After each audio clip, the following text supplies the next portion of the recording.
बहू बेटी का फ़र्क। क्या सपना के बेटे का फ़ैसला सही था?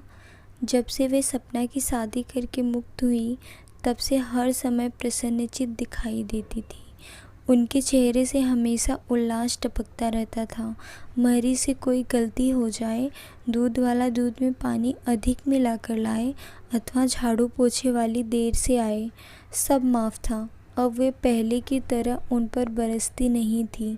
जो भी घर में आता उत्साह से उसे सुनाने बैठ जाती कि उन्होंने कैसे सपना की शादी की, कितने अच्छे लोग मिल गए, लड़का बड़ा अफसर है, देखने में राजकुमार जैसा, फिर भी एक पैसा दहेज का नहीं लिया।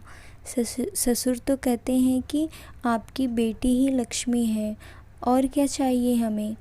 आपकी दया से घर में सब कुछ तो है, किसी बात की कमी नहीं। बस सुंदर सुसंस्कृत व सुशील बहू मिल गई, हमारे सारे अरमान पूरे हो गए। शादी के बाद पहली बार जब बेटी ससुराल से आई तो कैसे हवा में उड़ी जा रही थी। वहाँ के सब हालचाल अपने घर वालों को सुनाती, कैसे उसकी सास ने इतने दिनों पलंग से नीचे पाँव ही नहीं धरने दिया।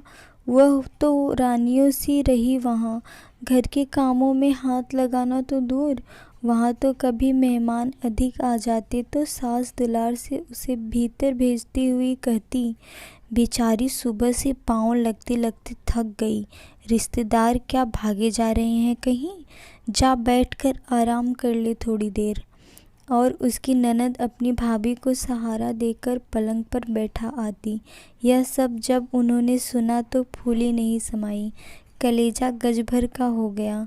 दिन भर चाव से रस ले लेकर वे बेटी की ससुराल की बातें पड़ोसिनों को सुनाने से भी नहीं चूकती। उनकी बातें सुनकर पड़ोसिन को ईर्ष्या होती।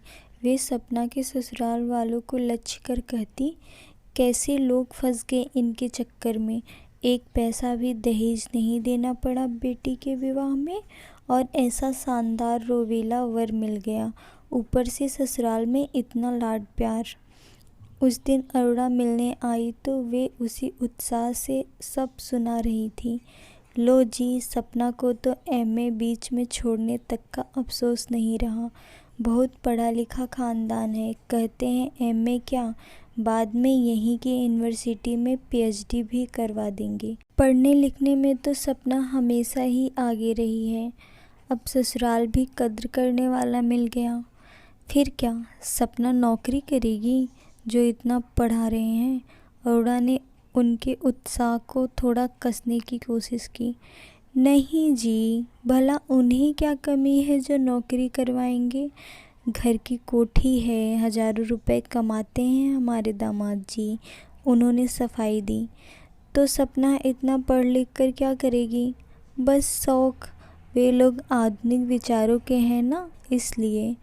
पता है आपको, सपना बताती है कि सास ससुर और बहू एक टेबल पर बैठकर खाना खाते हैं, रसोई में खटकने के लिए तो नौकर चाकर हैं, और खाने पहनने के ऐसे शौकीन है कि पर्दा तो दूर की बात है, मेरी सपना तो सिर भी नहीं ढकती ससुराल में। अच्छा, अरुणा ने आश्चर्य से कहा, मगर शादी के महीने भर बाद लड़की ससुराल में सिर तक न ढके, यह बात उनके गले नहीं उतरी। शादी के समय सपना तो कहती थी कि मेरे पास इतने ढेर सारे कपड़े हैं, तरह तरह के सलवार सूट, मैक्सी और गाउन सब धरे रह जाएंगे, शादी के बाद तो साड़ी में गठरी बनकर रहना होगा। पर संयोग से ऐसे घर में गई है कि शादी से पहले बने सारे कपड़े काम में आ रहे हैं। उसके सास ससुर को तो यह भी एतराज़ नहीं कि बाहर घूमने जाते समय भी चाहे। लेकिन बहन जी, ये बातें क्या सास ससुर कहेंगे। यह तो पढ़ी लिखी लड़की खुद सोचे कि आखिर कुंवारी और विवाहिता में कुछ तो फ़र्क है ही। श्रीमती अरोड़ा से नहीं रहा गया।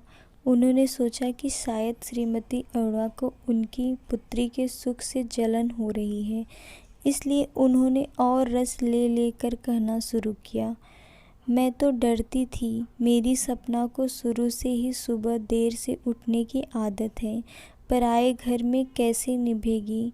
पर वहाँ तो वह सुबह बिस्तर पर ही चाय लेकर आराम से उठती है। फिर उठे भी किस लिए, स्वयं को कुछ काम तो करना नहीं पड़ता। अब चलूँगी बहन जी, श्रीमती अरोड़ा उठते उठते बोली। अब तो आप अनुराग की भी शादी कर डालिए, डॉक्टर हो ही गया है। फिर आपने बेटी विदा कर दी, अब आपकी सेवा टहल के लिए बहू आनी चाहिए। इस घर में भी तो कुछ रौनक होनी ही चाहिए। कहते कहते श्रीमती अरोड़ा के होठों की मुस्कान कुछ ज़्यादा ही तीखी हो गई। कुछ दिनों बाद सपना के पिता ने अपनी पत्नी को एक फ़ोटो दिखाते हुए कहा, देखो जी कैसी है ये लड़की अपने अनुराग के लिए। एमए पास है, रंग भी साफ है। घर बार कैसा है? उन्होंने लपक कर फ़ोटो हाथ में लेते हुए पूछा।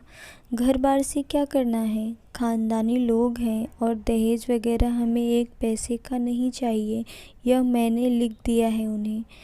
यह क्या बात हुई जी, आपने अपनी तरफ से क्यों लिख दिया? हमने क्या उसे डॉक्टर बनाने में कुछ खर्च नहीं किया?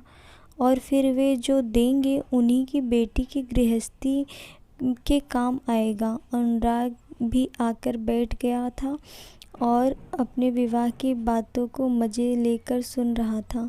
बोला, माँ मुझे तो लड़की ऐसी चाहिए जो सोसाइटी में मेरे साथ इधर उधर जा सके। ससुराल की दौलत का क्या करना है? बेशर्म, माँ बाप के सामने ऐसी बातें करते तुझे शर्म नहीं आती? तुझे अपनी ही पड़ी है, हमारा क्या कुछ रिश्ता नहीं होगा उससे? हमें भी तो बहू चाहिए। ठीक है तो मैं लिख दूँ उन्हीं की सगाई के लिए कोई दिन तय कर लें। लड़की दिल्ली में भैया भाभी ने देख ही ली है और सबको बहुत पसंद आई है। फिर शक्ल सूरत से ज़्यादा तो पढ़ाई लिखाई मायने रखती है। वह अर्थशास्त्र में एमए है। उधर लड़की वालों को स्वीकृति भेजी गई, इधर वे शादी की तैयारी में जुट गईं।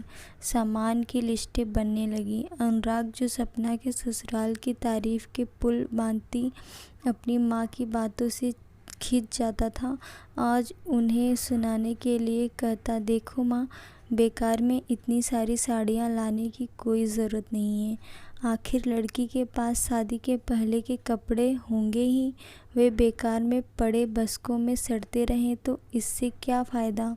तो तू क्या अपनी बहू को कुंवारी छोकरियों से कपड़े यहाँ पहनाएगा? वह चिल्ला सी पड़ी। क्यों, जब जीजा जी सपना को पहना सकते हैं तो मैं नहीं पहना सकता? वे मन महसूस कर रह गईं।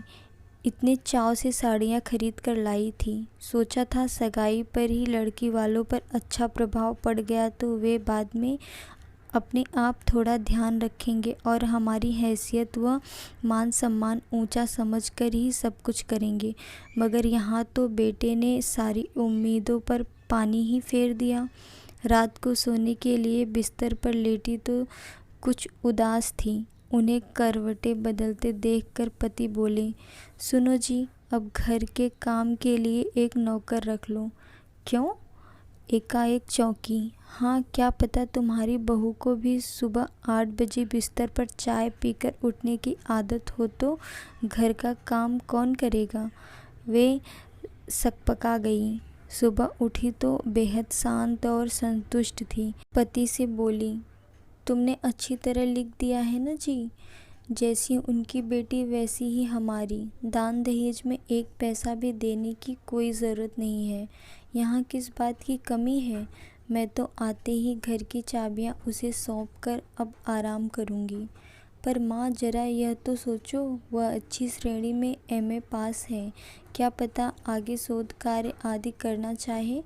फिर ऐसे में तुम घर की जिम्मेदारी उस पर छोड़ दोगी तो वह आगे पढ़ कैसे सकेगी? यह अनुराग का स्वर था। उनकी समझ में नहीं आया कि एकाएक क्या जवाब दें। कुछ दिन बाद जब सपना ससुराल से आई तो वे उसे बात बात पर टोक देती। क्यों रे, तू ससुराल में भी ऐसे ही सिर उघाड़े डोलती रहती है? क्या वहाँ तो ठीक से रहा कर, बहुओं की तरह, और अपने पुराने कपड़ों का बस्का यहीं छोड़ कर जाना। शादीशुदा लड़कियों को ऐसे ढंग नहीं सुहाते। सपना ने जब बताया कि वह यूनिवर्सिटी में दाखिला ले रही है तो वे बरस ही पड़ी। अब क्या उम्र भर पढ़ती ही रहेगी? थोड़े दिन सास ससुर की सेवा कर, कौन बेचारे सारी उम्र बैठे रहेंगे तेरे पास। आश्चर्यचकित सपना देख रही थी कि माँ को हो क्या गया है। दोस्तों, आपको कहानी कैसी लगी कमेंट करके ज़रूर बताइएगा। कहानी पसंद आई तो वीडियो को ज़रूर लाइक करें। Thanks for watching.